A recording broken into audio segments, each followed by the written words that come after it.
Hello, this is Kharis, and this is my reflection and takeaways from the class.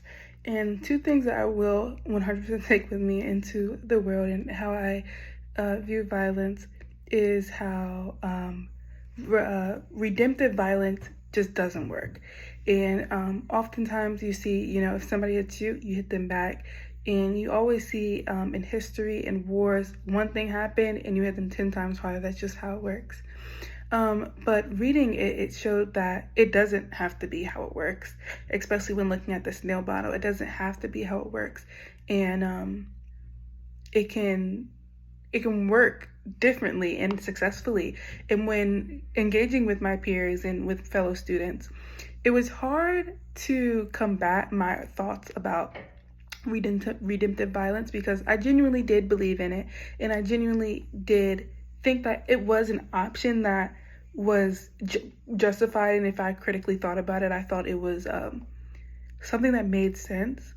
But when speaking with my peers and talking back and forth with them and reflecting after our Zoom calls, it really made me think, and it helped me navigate future conversations, even on Packback, about such topics, about violence.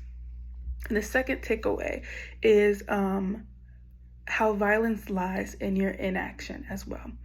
And I think when looking at the snail model, the one section of acting out and that can derail the whole model, I always thought to avoid anything, just don't do anything.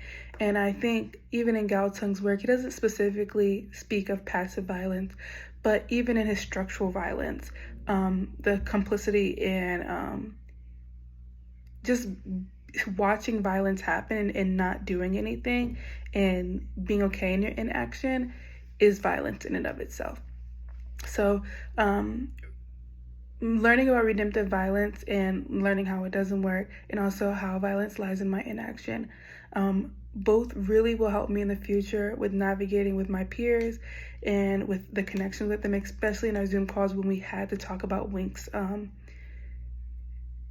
writing.